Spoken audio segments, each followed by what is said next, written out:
Hi, my name is Yu Lee, and I was a fashion designer for 20 years plus. I had my own company and I went to fashion school and I really liked it, but I also knew first day of fashion design that I made a mistake.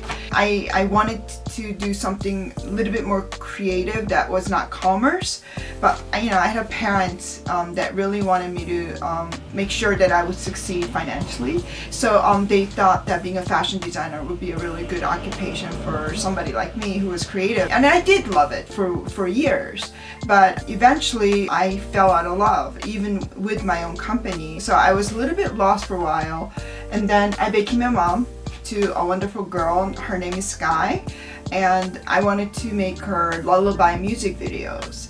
And the only way I could animate the video, because I don't have any animation background until then, was to do a stop motion animation, because I can fabricate and I could take pictures to do stop frame animation.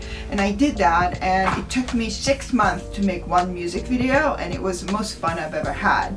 So I got hooked. So I made another music video called ABC because I wanted to teach her phonics, and that took me 2 months, and I had even more fun.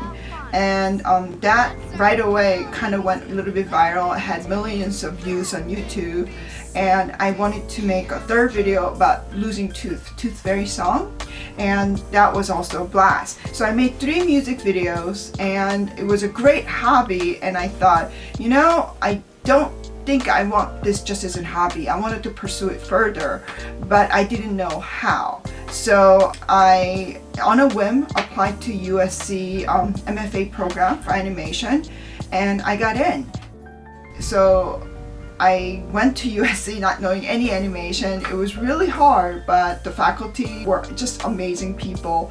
And first short is called Wild Turkey, and it was hard, but I finished the short. And the second one was called A Poem by Alba, and I think that was something that was transformative. It told a story that I really wanted to tell. It was a narrative story, and the animation was a lot better than any other animation I've ever done, thanks to mentors I had. So that was my journey, and the reason why I love stop motion animation so much is it's the only way that I know that you get to hold your animation in your hand. In stop motion, you literally have to touch the puppet or characters in your hand, and you're in charge of moving them and gesturing and moving their eyes and their hair.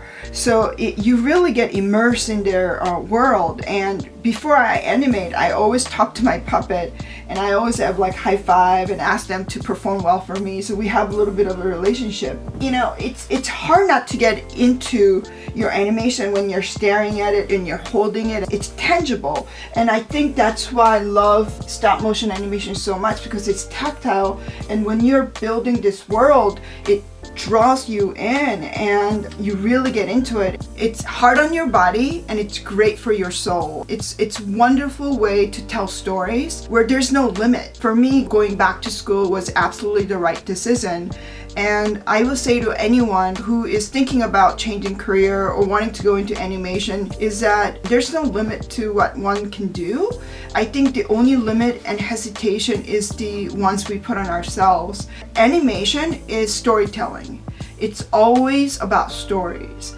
And being an older student, you live life. So you have more stories to tell. You have more life experiences. So although, not having skills and coming into late might be something that's disadvantaged, I think the advantage I have is the discipline that comes from having worked before in the industry and having met so many people and having lived life and having more stories to tell. And I think whatever might be lacking, I think makes up for it with the life experiences. So I will say anyone who wants to pursue their passion or animation or any other field, go for it, because I think you only live once and nobody should live life of regret.